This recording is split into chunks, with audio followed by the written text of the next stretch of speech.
இறைவனுக்கு நன்றி. ரொம்ப மகிழ்ச்சியான ஒரு தருணம். இந்த படத்துக்கு தனியாக அந்த படத்துக்கு தனியாலாம் வேலை பார்க்குறது இல்லை. எல்லா படமும் ஒரே உழைப்பு தான். அப்படி தான் உழைக்கிறோம். நம்ம எல்லாரோட மனசுமே ஒரு நல்ல வெற்றிக்காக தான் ஏங்கி கிடக்கு.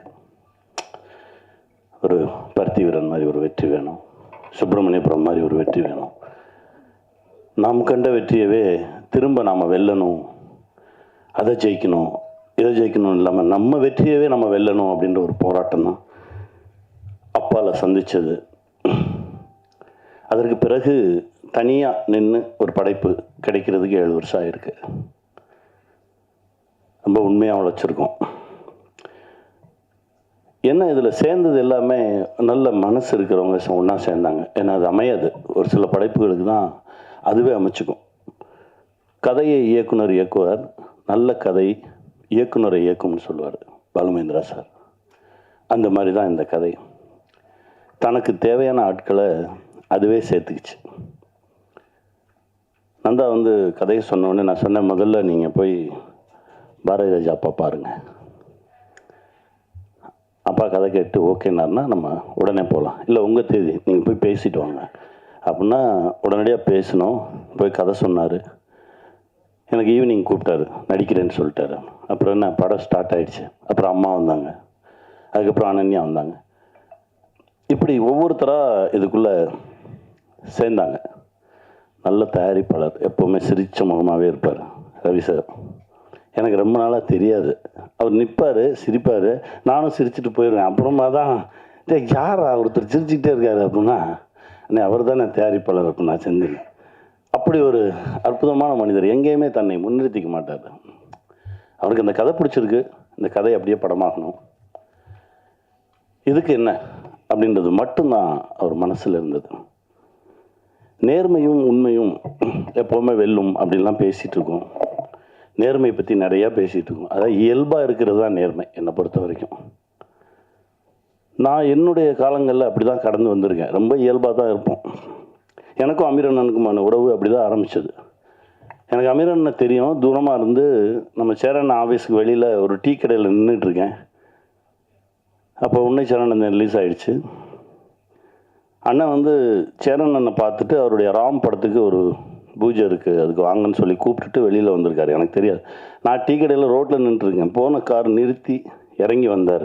அந்த டீ கடை கூட டீ கடை கிடையாது, தள்ளு வண்டியில் கடை வச்சுருப்பாங்க.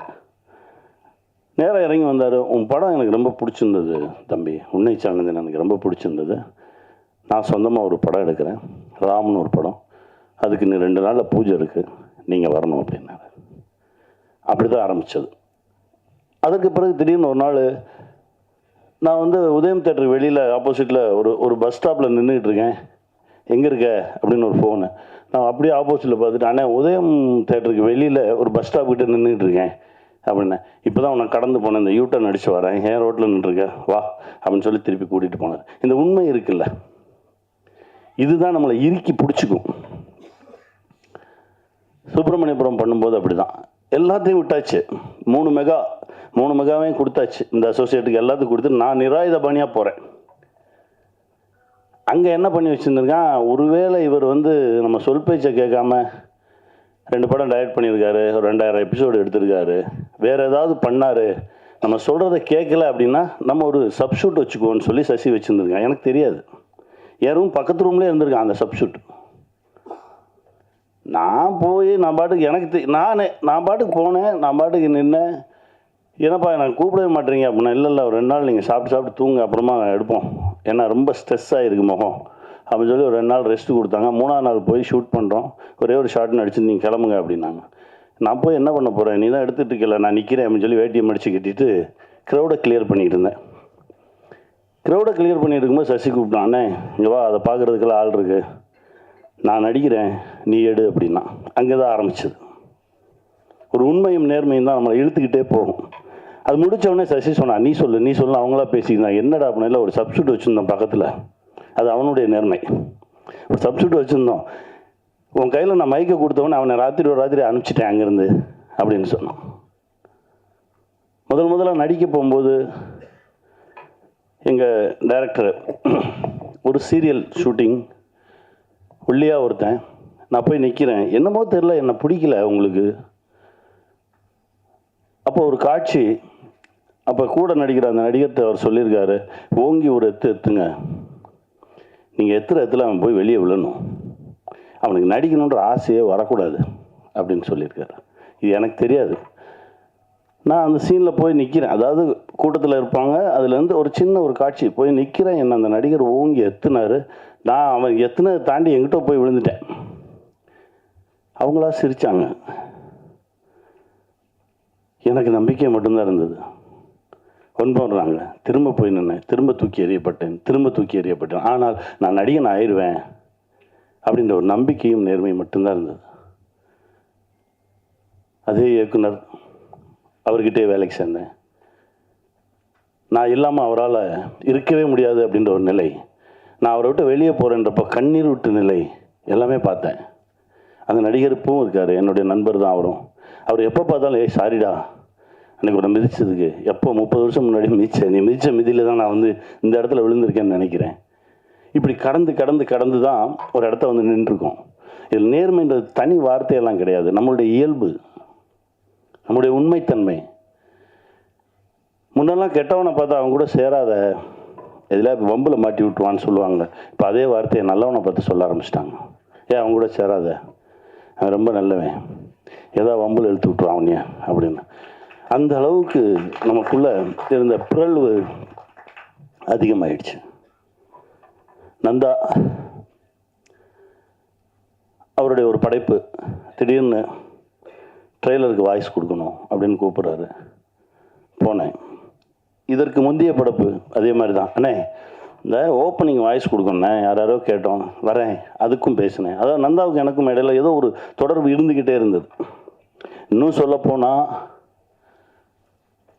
சோலா கிரியேஷன்ஸில் நான் ஒரு கதை சொல்லிட்டு வரேன். கதை சொல்லிட்டு வெளியே வரும்போது பொன்ரங்கண்ணன் சொல்கிறார், காலையில் தாண்டா ஒருத்தன் கதை சொன்னான், நான் ஓகே பண்ணிட்டேனே அப்படின்னாரு. என்ன கதைன்னு அப்படின்னா அதுதான் கல்லூரியின் கதை. அங்கேருந்து ஆரம்பித்தது. இவர் யார்? நம்ம இப்போ போனோம், ஒரு காலையில் ஒருத்தர் ஓகே பண்ணிட்டு போயிருக்காரு, அவர் யாருன்னு சொல்லி தேடி தான் நான் நந்தாவை பார்த்தேன். அப்படி ஆரம்பித்தது தான் இந்த பழக்க வழக்கம்.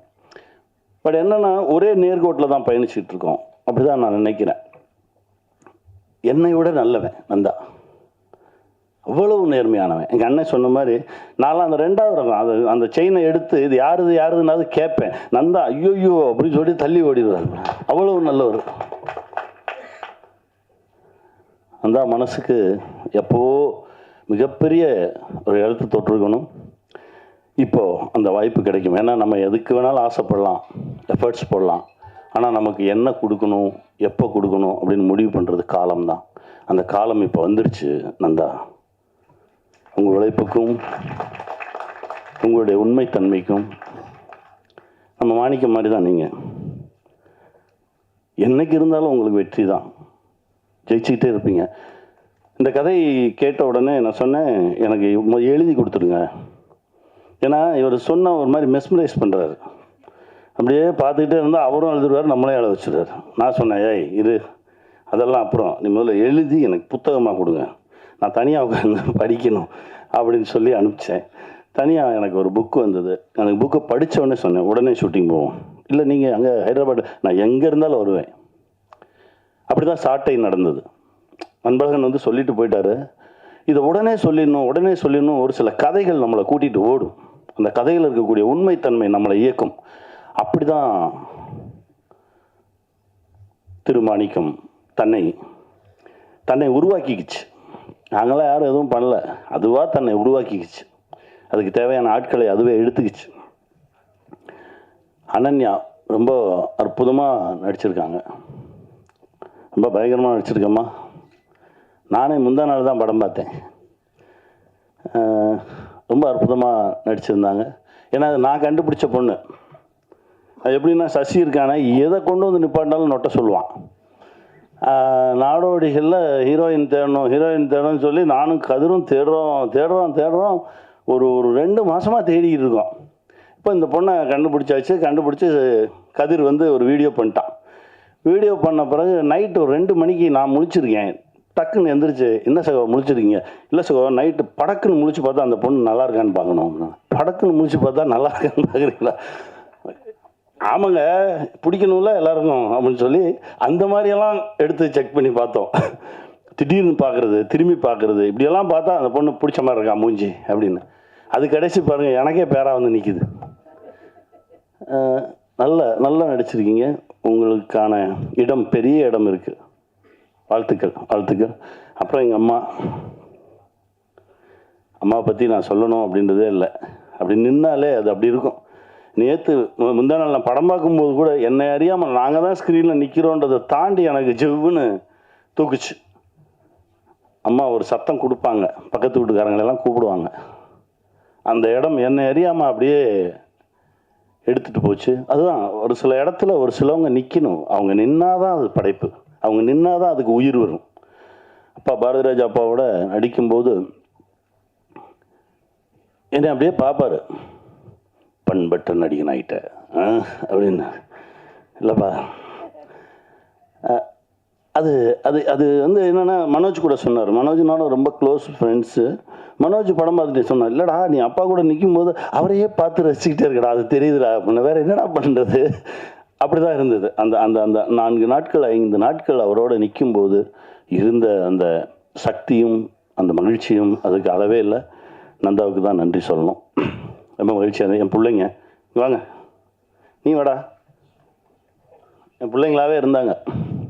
இதில் வேற என்னன்னா, ஓடி வந்து 2 பேர்த்தையும் தூக்குன்றுவார். ஒரு பக்கம் எனக்கு வெயிட் இழுக்கும், இன்னொரு பக்கம் ஈஸியாக தூக்கிடுவேன்.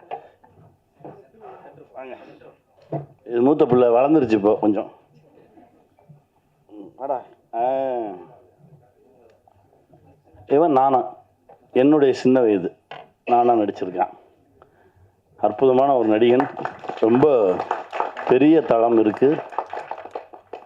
பிள்ளைங்க என்ன பேசுறியா? பேசு, 2 வார்த்தை பேசு. வாடா, பேசு பேசுடா, இந்தடா பேசு, பேசு பேசு. சமுத்திரக்கனி அங்கிள் வந்து ரொம்பவே கேர் பண்ணிக்கிட்டாங்க. பேசுங்க.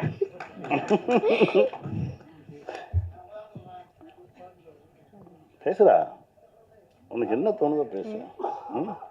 இந்த மூவியில் எல்லாருமே ரொம்ப ஹார்ட் ஒர்க் பண்ணியிருக்காங்க. இதில் நந்தா பெரியசாமி அங்கிள் எனக்கு ஆப்பர்ச்சுனிட்டி கொடுத்ததுக்கு ரொம்பவே நன்றி. அவளுக்கு கூட நீ பேசு, இல்லைன்னா உன்னை மறந்துடுவாங்க, அதுக்கு தான் கூப்பிட்டேன். பேசு, திக்காமல் பேசணும். இது நீங்கள் தான் நல்லா பேசுவீங்களே. ஹாய். ஹாய். எங்கள் அம்மா அப்பா ரொம்ப ஜாலியாக இருந்துச்சு. எல்லாரும் நல்லா பார்த்துக்கிட்டாங்க, ஜாலியாக. வேற போதுமா? சரி, அண்ணன் கூட. முதலில் இந்த படத்தில் எனக்கு வாய்ப்பு கொடுத்த நந்தா பெரியசாமி அங்கிளுக்கு ரொம்ப நன்றி.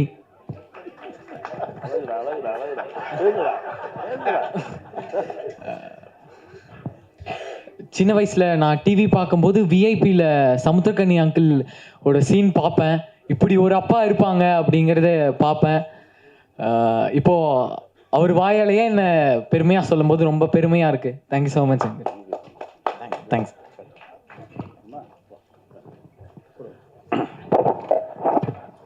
ஏன்னா அப்பாவா நிற்கணுன்னாலே பிள்ளைங்க இருக்குங்கள, பிள்ளைங்க அவ்வளவு சக்தி கொடுத்தாங்க அந்த படத்தில். அது பிள்ளைங்களாகவே இருந்தாங்க. ரொம்ப சந்தோஷமான ஒரு நிகழ்வு. என் அண்ணன் தம்பிராமே அண்ணன், அதாவது ஒவ்வொரு படைப்புலையும் நாங்கள் 2 பேரும் சேர்ந்து நிற்கும்போது ஒரு தீ பத்தும். அது இதுலேயும் இருக்கும். சரண் சார் சொன்ன மாதிரி அந்த 60% வந்து திட்டுறது மொத்தமும் டைரக்டர் வந்து அவர் மேலே தான் வச்சுருப்பார். அவர் திட்டுறது தான் ஜனங்க திட்டுவாங்க. அந்த கேரக்டர் அவர் வந்து ஒரு என் மனைவியின் இடத்துல இருந்து பேசுகிற ஒரு கேரக்டர் வருவார். அற்புதமான அண்ணன் கூட நின்னாலே போதும், அவ்வளோ மகிழ்ச்சியாக இருக்கும். அந்த மாதிரி ஒரு சந்தோஷம். கவிஞர் சினேகன் சார், சார் எனக்கு உங்களை அறிமுகப்படுத்தலை சார், மகிழ்ச்சி. தம்பி சுகு, முன்னாடியெல்லாம் சுகுட்ட ஒரு பதட்டம் தெரியும், ஆனால் இப்போ ரொம்ப அசால்ட்டாக கையாளுறான் கேமராவை. ரொம்ப சாதாரணமாக சுகு இந்த படத்தில் கேமராவை கையாண்டார். எனக்கு ரொம்ப சந்தோஷமாக இருக்குது. நம்ம பிள்ளைங்க அப்படி வளர்ந்து நிற்கிறத பார்க்கும்போது இருக்கும்ல ஒரு மகிழ்ச்சி, அந்த மாதிரி ஒரு மகிழ்ச்சி சுகுவோட கேமராவில். ஆக்சுவலாக சாட்டையில் பதிவானோம், அதற்கு பிறகு ஹரிசார் படத்தில் பதிவானோம். இப்போ இந்த படத்தில் ஏன்னா அவனுடைய கேமராவில் கேமரா முன்னாடி நிற்கிறதுக்கே அவ்வளோ சந்தோஷமாக இருக்கும். அப்படி ஒரு படைப்பாளி. இந்த படத்தில் இது இல்லாமல் நடித்த எல்லோருக்குமே, அதாவது இந்த மாப்பிள்ளை ஒருத்தர் இருக்கேன், அதாவது வழக்கமாக நம்ம ஊர்களில் பார்த்தீங்கன்னா பொண்டாட்டியை அனுப்பிட்டு போனஸாக தம்பி அனுப்பிச்சிடுவாங்கல்ல, அந்த மாதிரி ஒரு கேரக்டர். அவங்க என்ன செய்கிறாங்கன்றது சம்மந்தப்பட்டவங்களுக்கே தெரியாமல் ஒரு வேலையை பார்த்து விட்ருவாங்க. அந்த மாதிரி தான் அற்புதமான ஒரு மாப்பிள்ளை. என் அண்ணன் இளவரச அண்ணன் எல்லாருமே ஒரு அற்புதமான நடிகர்களோடு நடித்த மகிழ்ச்சி. முதலாளி திடீர்னு ஒரு நாள் சொன்னார், கனி பல வருஷமாக ஏங்கிக்கிட்டே இருக்கான் ரவிராதா, இந்த இடத்துல அவனுக்கான வெற்றி கிடைச்சிருச்சுன்னு நான் நம்புகிறேன் கனி அப்படின்னாரு. அதாவது நந்தா வெல்வதை நந்தாவை விட அதிகமாக நேசித்த, ரசித்த, ஆசைப்படக்கூடிய ஒரு மனுஷரை அவங்க பார்த்தேன். இப்படி ஒரு நட்பு கண்டிப்பாக கிடைக்க நந்தா கொடுத்து வச்சுருக்கணும். வாழ்த்துக்கள் சார், ரொம்ப சந்தோஷமாக இருக்குது, ரொம்ப மகிழ்ச்சி. இந்த திரைப்படத்தை பற்றி பேசிய ஒவ்வொருத்தருக்கும் மகிழ்ச்சி, நன்றி. என் நண்பன் மூர்த்தி இருக்கான், அப்புறம் இதில் நடித்த எல்லா சகோதரர்களுக்கும் சாய் வாழ்த்துக்கள். இந்த படம் கண்டிப்பாக வெல்லணும். ஏன்னா நான் எப்போவுமே பெருசாலாம் எதிர்பார்க்குறதே இல்லை. ஏன்னா என் எதிர்பார்ப்பு ரொம்ப சாதாரணமாக தான் இருக்கும். அதனால் எனக்கு பெரிய மகிழ்ச்சியும் இருக்காது, பெரிய கலக்கமும் இருக்காது. ஏன்னா நான் அதெல்லாம் கொஞ்சம் கடந்து வந்துட்டேன்னு நினைக்கிறேன். அதனால் நான் அப்படியே தான் இருப்பேன். எல்லோரும் பேசும்போது நந்தா எனக்கு சொல்லுவார், நான் திரும்ப அதான் அண்ணன்ட்ட சொன்னேன், இப்போ அமீர் அண்ணன் வந்து அழுதுகிட்டே வந்தார், ஏங்க கண்ணில் தூசி போட்டிருக்குங்க, அவர் சும்மா கண்ணை கசிக்கிட்டு வந்திருப்பார், நீங்கள் வேற. நான் அப்படி தான் பார்ப்பேன். ஆனால் இதையெல்லாம் தாண்டி திருமாணிக்கம் அந்த அந்த தளத்தில் நிற்கும் அப்படின்னு நம்புகிறோம். கண்டிப்பாக இந்த கலக்கமும் இந்த பாசமும் இந்த ஏக்கமும் வெகுஜன மக்கள்கிட்டையும் இருக்கும் அப்படின்ற ஒரு நம்பிக்கை இருக்குது. ஒரு மிகப்பெரிய படைப்பாக உங்கள் முன்னாடி வச்சுருக்கோம், ரொம்ப நம்பிக்கையோடு வச்சுருக்கோம், நேர்மையோடு வச்சுருக்கோம். இதை வெல்ல செய்ய வேண்டியது உங்களுடைய கடமை. வெல்வோம். வாழ்த்துக்கள்.